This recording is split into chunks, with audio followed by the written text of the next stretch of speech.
ನಮಸ್ಕಾರ ಸ್ನೇಹಿತರೆ, ಕನ್ನಡದ ಹೊಸ ಬೆಳಕು ಯೂಟ್ಯೂಬ್ ಚಾನಲ್ಗೆ ನಿಮ್ಮೆಲ್ಲರಿಗೂ ಸ್ವಾಗತ. ತುಲಾ ರಾಶಿಯವರೇ ಸ್ನೇಹಿತರೆ, ಇಂದಿನ ಈ ವಿಡಿಯೋ ನಿಮಗಾಗಿ ಸಾಮಾನ್ಯ ವಿಡಿಯೋ ಅಲ್ಲ. ಏಕೆಂದರೆ ಇಂದು ನಾವು ಮಾತನಾಡಲಿರುವುದು ನಿಮ್ಮ ಸುತ್ತಲೂ ಇರುವ ಈ 3 ಜನರ ಬಗ್ಗೆ. ಆದರೆ ತಮ್ಮ ಮನಸ್ಸಿನ ಸಂಪೂರ್ಣ ಮಾತನ್ನು ನಿಮ್ಮ ಮುಂದೆ ಇಡುವುದಿಲ್ಲ. ಹೌದು ಸ್ನೇಹಿತರೆ, ನನ್ನ ಪ್ರೀತಿಯ ಸ್ನೇಹಿತರೆ, ನೀವು ನೋಡುತ್ತಿದ್ದೀರಾ 3 ಮುಖಗಳು ಪರದೆಯ ಹಿಂದೆ ಅಡಗಿದ್ದಾರೆ ಮತ್ತು ಪ್ರಶ್ನೆ ಇದೇ ಆಗಿದೆ. ಕೊನೆಗೆ ಈ 3 ಜನರು ಯಾರು, ಅವರ ಮನಸ್ಸಿನಲ್ಲಿ ಏನಿದೆ ಮತ್ತು ನಿಮ್ಮ ಬಗ್ಗೆ ಅವರ ಉದ್ದೇಶ ಹೇಗಿದೆ? ಸ್ನೇಹಿತರೆ, ಇಲ್ಲಿ ಯಾರಾದರೂ ಹೆಸರು ತೆಗೆದುಕೊಂಡು ಯಾರ ಮೇಲಾದರೂ ಆರೋಪ ಮಾಡುವ ಮಾತಲ್ಲ, ಬದಲಾಗಿ ಆ ಗ್ರಹಗಳ ಚಲನೆಯಲ್ಲಿ ಅರ್ಥ ಮಾಡಿಕೊಳ್ಳುವ ಮಾತು. ಅದನ್ನು ಮನುಷ್ಯ ನಿರ್ಲಕ್ಷಿಸುತ್ತಾನೆ. ಅನೇಕ ಬಾರಿ ನಮ್ಮ ಸುತ್ತಲೂ ಯಾರಾದರೂ ತುಂಬಾ ತನ್ನವನಂತೆ ಇರುತ್ತಾನೆ. ಸಿಹಿಯಾಗಿ ಮಾತನಾಡುತ್ತಾನೆ, ನಮ್ಮ ಬಗ್ಗೆ ಕಾಳಜಿ ತೋರಿಸುವಂತೆ ನಟಿಸುತ್ತಾನೆ. ಆದರೆ ಅವನ ಮನಸ್ಸಿನ ನಿಜವಾದ ಮಾತು ನಮಗೆ ಆಗ ಅರ್ಥವಾಗುತ್ತೆ. ಯಾವುದಾದರೂ ಅಂತಹ ಪರಿಸ್ಥಿತಿ ಮುಂದೆ ಬಂದಾಗ ಅಲ್ಲಿ ಅವನ ವರ್ತನೆಯಲ್ಲಿ ಹಠಾತ್ತಾಗಿ ಬದಲಾವಣೆ ಕಾಣಲು ಶುರುವಾಗುತ್ತದೆ. ಇಂದು ನಿಮಗೆ ಈ 3 ಗ್ರಹಗಳ ಬಗ್ಗೆ ಹೇಳಲಿದ್ದೇವೆ ಸ್ನೇಹಿತರೆ. ಅವರಲ್ಲಿ ಒಬ್ಬ ವ್ಯಕ್ತಿ ನಿಮ್ಮ ಜೀವನದಲ್ಲೂ ಇರಬಹುದು.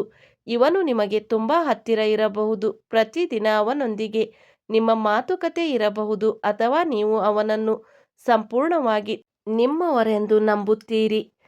ಆದರೆ ಸ್ನೇಹಿತರೆ, ಅತಿ ದೊಡ್ಡ ವಿಷಯ ಏನೆಂದರೆ ಈ 3ರಲ್ಲಿ ಯಾರ ಸಂಕೇತ ನಿಮ್ಮ ಜೀವನದಲ್ಲಿ ಅತಿ ದೊಡ್ಡ ಹೊಂದಾಣಿಕೆ ಆಗುತ್ತಿದೆಯೋ ಅದನ್ನು ನೀವೇ ಅರ್ಥ ಮಾಡಿಕೊಳ್ಳಬೇಕು.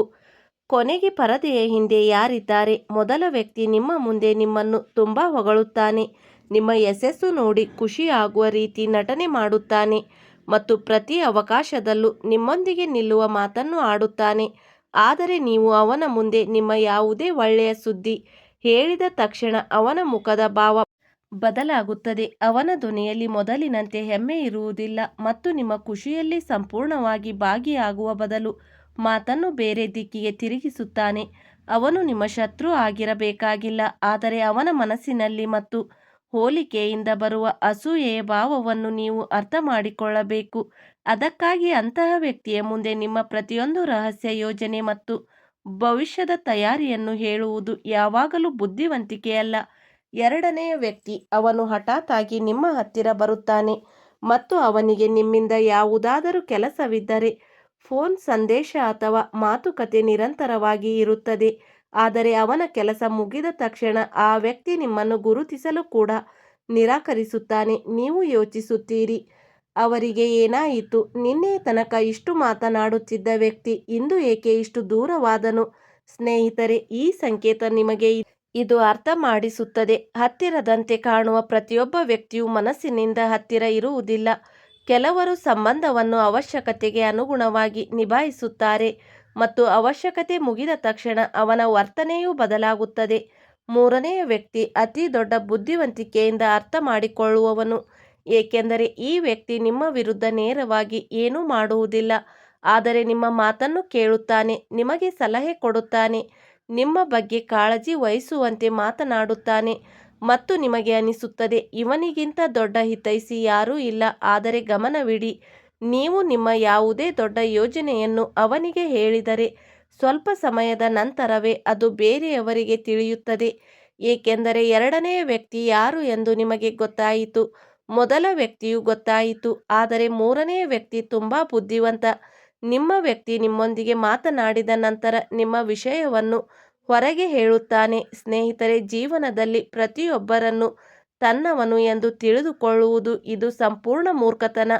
ನಿಮ್ಮ ದೊಡ್ಡ ಯಶಸ್ಸಿಗೆ ಅಭಿನಂದನೆ ಹೇಳುತ್ತಿರುವ ವ್ಯಕ್ತಿ, ನಿಮ್ಮ ಮುಖದಲ್ಲಿ ನಗು ತರುತ್ತಿರುವ ವ್ಯಕ್ತಿ, ಅವರಲ್ಲಿ ಅವನು ಒಬ್ಬ. ಇದೇ ಮೂರನೆಯ ವ್ಯಕ್ತಿ ಸ್ನೇಹಿತರೆ, ಮತ್ತು ಈ ವ್ಯಕ್ತಿ ಮಹಿಳೆಯ ಮೇಲೆ ಎಂದಿಗೂ ನಂಬಿಕೆ ಇಡಬೇಡಿ ಸ್ನೇಹಿತರೆ, ಏಕೆಂದರೆ ನಿಮ್ಮ ಜೀವನದಲ್ಲಿ ಅತಿ ದೊಡ್ಡ ಘಟನೆ ನಡೆದರೆ ಅದನ್ನು ಇವಳೇ ಮಾಡಿಸುತ್ತಾಳೆ. ಏಕೆಂದರೆ ನಿಮ್ಮೊಂದಿಗೆ ಸಿಹಿಯಾಗಿ ಮಾತನಾಡಿ ನಿಮ್ಮನ್ನು ತುಂಬಾ ದೊಡ್ಡ ಸಮಸ್ಯೆಯಲ್ಲಿ ಸಿಲುಕಿಸುತ್ತಾಳೆ ಮತ್ತು ಆ ಸಮಸ್ಯೆಯಿಂದ ಹೊರಬರುವುದು ನಿಮಗೆ ಕಷ್ಟವಾಗಬಹುದು. ಸ್ನೇಹಿತರೆ, ಒಂದು ವೇಳೆ ಇದನ್ನು ಶತ್ರು ಬಾಧೆಯಿಂದ ರಕ್ಷಿಸಿಕೊಳ್ಳಬೇಕು ಮತ್ತು ನಕಾರಾತ್ಮಕತೆಯಿಂದ ದೂರ ಮಾಡಬೇಕು ಎಂದರೆ ಧಾರ್ಮಿಕ ಪರಿಹಾರವನ್ನು ನೋಡಿ. ಹಾಗಾದರೆ ಅತಿ ದೊಡ್ಡ ಪರಿಹಾರ ಸ್ನೇಹಿತರೆ, ಇನ್ನೊಂದು ವಿಷಯ, ನಿಮ್ಮ ಜೀವನದಲ್ಲಿ ಎಂತಹದೇ ಸಮಸ್ಯೆಗಳಿದ್ದರೂ ಸ್ಕ್ರೀನ್ ಮೇಲೆ ಕಾಣುತ್ತಿರುವ ಗುರೂಜಿ ಅವರಿಗೆ ಕರೆ ಮಾಡಿ ನಿಮ್ಮ ಎಲ್ಲ ಸಮಸ್ಯೆಗಳನ್ನು ಬಗೆಹರಿಸಿಕೊಳ್ಳಬಹುದು. ಗುರೂಜಿ ಅವರು ವಿದ್ಯೆ, ಉದ್ಯೋಗ, ವ್ಯಾಪಾರ, ಗಂಡ ಹೆಂಡತಿ ಕಲಹ, ಅತ್ತೆ ಸೊಸೆ ಕಲಹ, ಮದುವೆ ವಿಳಂಬ, ಸಂತಾನ ಸಮಸ್ಯೆ, ಶತ್ರುಕಾಟ, ವಶೀಕರಣ ಮುಂತಾದ ಸಮಸ್ಯೆಗಳಿಗೆ ತುಳುನಾಡಿನ ದೈವಾರಾಧನೆಯಿಂದ ಹಾಗೂ ಶ್ರೀ ಶಿರಡಿ ಸಾಯಿಬಾಬಾ ದೈವಿಕ ಶಕ್ತಿಯಿಂದ ಶೀಘ್ರ ಶಾಶ್ವತ ಪರಿಹಾರ ಮಾಡಿಕೊಡುತ್ತಾರೆ. ಸ್ನೇಹಿತರೆ, ವಿಡಿಯೋದಲ್ಲಿ ಮುಂದೆ ಹೋಗೋಣ.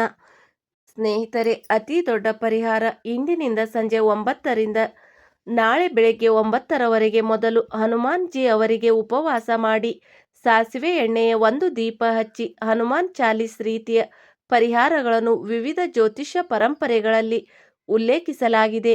ಒಂದು ವೇಳೆ ಯಾರಾದರೂ ನಿಮ್ಮ ವಿರುದ್ಧ ತಪ್ಪಾಗಿ ಯೋಚಿಸುತ್ತಿದ್ದಾರೆ ಎಂದು ನಿಮಗೆ ಅನಿಸುತ್ತಿದೆಯೇ? ನಿಮ್ಮ ಕೆಲಸದಲ್ಲಿ ಪದೇ ಪದೇ ಅಡಚಣೆ ಮಾಡುತ್ತಿದ್ದಾರೆ, ಯಾವುದೇ ಕಾರಣವಿಲ್ಲದೆ ನಿಮ್ಮನ್ನು ಕಾಡುತ್ತಿದ್ದರೆ 9ರ ನಂತರ ಸರಳ ಹನುಮಾನ್ ಜಿ ಪರಿಹಾರ ಮಾಡಿ. ಮೊದಲು ಸ್ನಾನ ಮಾಡಿ ಸ್ವಚ್ಛ ಬಟ್ಟೆ ಧರಿಸಿ ಮನೆಯಲ್ಲಿ ಭಗವಾನ್ ಹನುಮಾನ್ ಜಿ ಮುಂದೆ ಒಂದು ಸಾಸಿವೆ ಎಣ್ಣೆ ದೀಪ ಹಚ್ಚಿ. ದೀಪ ಹಚ್ಚಿದ ನಂತರ ಹನುಮಾನ್ ಚಾಲೀಸ್ ಪಠನೆ ಮಾಡಿ ಮತ್ತು ಮುಂದೆ ಕುಳಿತು ಯಾರ ಬಗ್ಗೆಯೂ ಕೆಟ್ಟದ್ದು ಯೋಚಿಸಬೇಡಿ. ಬದಲಾಗಿ ಕೇವಲ ಇಷ್ಟು ಸಂಕಲ್ಪ ಮಾಡಿ: ಹೇ ಬಜರಂಗಬಲಿ, ನನ್ನ ಜೀವನದಲ್ಲಿ ಇರುವ ಎಲ್ಲ ತಪ್ಪು ಸಮಸ್ಯೆಗಳನ್ನು ದೂರ ಮಾಡಿ ನನ್ನ ಬಗ್ಗೆ ತಪ್ಪು ಭಾವನೆ ಇಟ್ಟುಕೊಂಡಿರುವವರಿಗೂ ರಕ್ಷಣೆ ಕೊಡಿ. ಓಂ ನಮೋ ಹನುಮಂತೆ ನಮಃ ಎಂದು 108 ಬಾರಿ ಜಪಿಸಿ ಓಂ ಶಂ ಶನೇಶ್ವರಾಯ ನಮಃ ಮಂತ್ರವನ್ನು ಜಪಿಸಿ. ಮತ್ತು ಮೊದಲು ನಿಮಗೆ ಒಂದು ವಿಷಯ ಹೇಳುತ್ತೇನೆ. ಈ ಸಮಯದಲ್ಲಿ ಸ್ನೇಹಿತರೆ, ಯಾವುದೇ ಕೆಲಸ ಮಾಡುವ ಮೊದಲು ಅದನ್ನು ಸಂಪೂರ್ಣವಾಗಿ ಪರಿಶೀಲಿಸಿ ಆಗ ಮಾತ್ರ ಮುಂದೆ ಹೋಗಿ. ಕಮೆಂಟ್ ಬಾಕ್ಸ್ನಲ್ಲಿ ಜೈ ಶನಿದೇವ ಎಂದು ಖಂಡಿತ ಬರೆಯಿರಿ. ಹಾಗೆ ನಮ್ಮ ಹೊಸ ಬೆಳಕು ಚಾನಲ್ಗೆ ಸಬ್ಸ್ಕ್ರೈಬ್ ಮಾಡಿಕೊಳ್ಳಿ. ಹಾಗೆ ಈ ವಿಡಿಯೋಗೊಂದು ಪ್ರೀತಿಯಿಂದ ಲೈಕ್ ಮಾಡಿ. ಸ್ನೇಹಿತರೆ, ಕೊನೆಯ ನಿರ್ಧಾರವನ್ನು ಕೇವಲ ಭಾವನೆಗಳ ಆಧಾರದ ಮೇಲೆ ತೆಗೆದುಕೊಳ್ಳಬೇಡಿ. ನಿಜವಾದ ನಷ್ಟ ಕೇವಲ ಹಣದ್ದಲ್ಲ, ನಿಜವಾದ ನಷ್ಟ ಅದು ಸಂಬಂಧವೂ ಆಗಿರಬಹುದು. ಅದು ಪದೇ ಪದೇ ನಿಮ್ಮನ್ನು ಆರ್ಥಿಕ ಮತ್ತು ಮಾನಸಿಕ ಸಂಕಷ್ಟಕ್ಕೆ ತಳ್ಳುತ್ತಿದೆ. ಯಾರಾದರೂ ವ್ಯಕ್ತಿ ನಿರಂತರವಾಗಿ ನಿಮ್ಮ ಭಾವನೆಗಳ ಲಾಭ ಪಡೆದು ನಿಮ್ಮಿಂದ ಹಣ ತೆಗೆದುಕೊಳ್ಳುತ್ತಿದ್ದರೆ, ತಪ್ಪು ನಿರ್ಧಾರ ತೆಗೆತಿದ್ದರೆ, ಕುಟುಂಬದಲ್ಲಿ ಜಗಳ ಮಾಡಿಸುತ್ತಿದ್ದರೆ ಅಥವಾ ಪ್ರತಿ ಬಾರಿ ಸಿಹಿಯಾಗಿ ಮಾತನಾಡಿ ನಿಮ್ಮನ್ನು ಅದೇ ತಪ್ಪಿಗೆ ಕರೆದೊಯ್ಯುತ್ತಿದ್ದರೆ ಆ ಸಂಬಂಧದ ಮಿತಿ ಈಗ ನಿರ್ಧರಿಸುವುದು ಅಗತ್ಯ. ಏಕೆಂದರೆ ಸಂಕಷ್ಟ ಕೇವಲ ಹಣದಿಂದ ಬರುವುದಿಲ್ಲ. ತಪ್ಪು ವ್ಯಕ್ತಿಯ ಮೇಲೆ ಪದೇ ಪದೇ ಇಟ್ಟ ನಂಬಿಕೆಯು ಮನೆಯ ಅಡಿಪಾಯವನ್ನು ದುರ್ಬಲಗೊಳಿಸಬಹುದು. ಮತ್ತು ಈಗ ಕೊನೆಯ ಬಹಿರಂಗ: ಇಡೀ ಕುಟುಂಬ ಒಡೆಯುವುದಿಲ್ಲ, ಆದರೆ ಒಂದು ತುಂಬಾ ದೊಡ್ಡ ಭ್ರಮೆ ಖಂಡಿತ ಒಡೆಯುತ್ತದೆ. ಯಾವ ವ್ಯಕ್ತಿ ಮೇಲೆ ಕಣ್ಣು ಮುಚ್ಚಿಕೊಂಡು ನಂಬಿಕೆ ಇಡಬಾರದು ಎಂದು ನಿಮಗೆ ಗೊತ್ತಾಗುತ್ತದೆ. ಯಾವ ಆರ್ಥಿಕ ನಿರ್ಧಾರವನ್ನು ತಕ್ಷಣ ನಿಲ್ಲಿಸಬೇಕು, ಯಾವ ಕಾಗದವನ್ನು ಮತ್ತೆ ಪರಿಶೀಲಿಸಬೇಕು, ಯಾವ ಸಂಬಂಧದ ಬಗ್ಗೆ ಮನೆಯ ಪ್ರತಿ ವಿಷಯವನ್ನು ಹೇಳಬಾರದು ಮತ್ತು ಯಾವ ಹಳೆಯ ಸಾಲವನ್ನು ಈಗ ಶಾಶ್ವತವಾಗಿ ಮುಗಿಸಬೇಕು ಎಂಬುದು ಅಗತ್ಯ ಆಗಿದೆ. ಈಗ ಎಲ್ಲ ದಾರಿಗಳು ಮುಚ್ಚಿವೆ ಎಂದು ಅನಿಸುವ ದಿನವೇ ತಿರುವಿನ ಶುರುವು ಆಗುತ್ತದೆ. ಸ್ಥಳ ಬದಲಾವಣೆ ಮಾಡಬೇಕಾಗಬಹುದು, ಆದರೆ ಅದೇ ಮುಂದೆ ಹೋಗಿ ಹೊಸ ಶುರುವಾಗಬಹುದು. ಯಾರಾದರೂ ಬೆಲೆ ಬಾಳುವ ವಸ್ತುಗಳನ್ನು ಉಳಿಸಲು ಸ್ವಲ್ಪ ಸಮಯ ಖರ್ಚು ಕಡಿಮೆ ಮಾಡಬೇಕಾಗಬಹುದು, ಆದರೆ ಅದೇ ನಿರ್ಧಾರ ಕುಟುಂಬವನ್ನು ದೊಡ್ಡ ನಷ್ಟದಿಂದ ಉಳಿಸಬಹುದು. ಒಂದು ಸಂಬಂಧ ಮುರಿಯಬಹುದು, ಆದರೆ ಅದು ಹೋದ ಕೂಡಲೇ ಆರ್ಥಿಕ ಮತ್ತು ಮಾನಸಿಕ ಒತ್ತಡ ಎರಡೂ ಕಡಿಮೆಯಾಗಬಹುದು. ಅದಕ್ಕಾಗಿ ಬರುವ ಸಮಯದ ಅತಿ ದೊಡ್ಡ ಸಂದೇಶ ಭಯವಲ್ಲ, ಜಾಗರೂಕತೆ. ಯಾವುದೇ ಕಾಗದವನ್ನು ಓದದೆ ಸಹಿ ಮಾಡಬೇಡಿ. ಯಾರ ಮಾತು ಕೇಳಿ ತಕ್ಷಣ ಹಣ ಹೂಡಬೇಡಿ. ಮನೆಯಲ್ಲಿ ಮುಚ್ಚಿಟ್ಟ ಆರ್ಥಿಕ ವಿಷಯಗಳನ್ನು ಸಮಯಕ್ಕೆ ಸರಿಯಾಗಿ ಬಗೆಹರಿಸಿ. ಹಳೆಯ ಸಾಲ ಮತ್ತು ದಾಖಲೆಗಳನ್ನು ಪರಿಶೀಲಿಸಿ. ಮತ್ತು ಅತಿ ದೊಡ್ಡ ವಿಷಯ, ಕುಟುಂಬದಲ್ಲಿ ಹಣ ಮತ್ತು ಆಸ್ತಿಯ ಮಾತನ್ನು ಕೋಪದಿಂದ ಅಲ್ಲ, ಕುಳಿತು ಬುದ್ಧಿವಂತಿಕೆಯಿಂದ ಮಾತನಾಡಿ. ಏಕೆಂದರೆ ಜ್ಯೋತಿಷ್ಯ ನಂಬಿಕೆಗಳ ಪ್ರಕಾರ ಅತಿ ದೊಡ್ಡ ಹೊಡೆತವನ್ನು ಅದೇ ಕುಟುಂಬ ನಿಭಾಯಿಸುತ್ತದೆ. ಅದು ಸಮಯಕ್ಕೈ ಸರಿಯಾಗಿ ಸತ್ಯವನ್ನು ಗುರುತಿಸುತ್ತದೆ. ಮತ್ತು ಇಂದು ಸಂಕಷ್ಟದಂತೆ ಕಾಣುತ್ತಿರುವ ವಿಷಯವೇ ಮುಂದೆ ಹೋಗಿ ನಿಮಗೆ ಒಂದು ತುಂಬಾ ದೊಡ್ಡ ತಪ್ಪಿನಿಂದ ಉಳಿಸುವ ಎಚ್ಚರಿಕೆಯೂ ಆಗಬಹುದು. ಹಾಗಾಗಿ ಸ್ನೇಹಿತರೆ, ಈ ಎಲ್ಲ ವಿಷಯಗಳನ್ನು ನೀವು ನಿಮ್ಮ ಜೀವನದಲ್ಲಿ ಅಳವಡಿಸಿಕೊಂಡರೆ ಯಶಸ್ಸಿನ ಕಡೆಗೆ ನಿರಂತರವಾಗಿ ಮುಂದೆ ಹೋಗುತ್ತೀರಿ. ಹೌದು, ನನ್ನ ಶ್ರಮ ಮತ್ತು ಸಲಹೆ ನಿಮಗೆ ಇಷ್ಟವಾಗಿದ್ದರೆ ವಿಡಿಯೋಗೆ ಲೈಕ್ ಮಾಡಲು ಮರೆಯಬೇಡಿ ಮತ್ತು ನೀವು ನಮ್ಮ ಚಾನಲ್ಗೆ ಹೊಸಬರಾಗಿದ್ದರೆ ಚಾನಲನ್ನು ಸಬ್ಸ್ಕ್ರೈಬ್ ಮಾಡಿ, ಬೆಲ್ ಐಕಾನ್ ಒತ್ತಿ ಆಲ್ ಸೆಲೆಕ್ಟ್ ಮಾಡಿ. ಆಗ ಇಂತಹ ಜ್ಞಾನವರ್ಧಕ ವಿಡಿಯೋಗಳು ನಿಮಗೆ ಸಮಯಕ್ಕೆ ಸರಿಯಾಗಿ ಸಿಗುತ್ತವೆ. ಅದರ ಲಾಭ ನೀವು ಪಡೆಯಬಹುದು. ಇಂದಿಗೆ ತುಂಬ ಧನ್ಯವಾದಗಳು. ಮುಂದಿನ ವಿಡಿಯೋದಲ್ಲಿ ಸಿಗೋಣ. ನಿಮ್ಮ ದಿನ ಶುಭವಾಗಲಿ, ಮಂಗಳವಾಗಲಿ.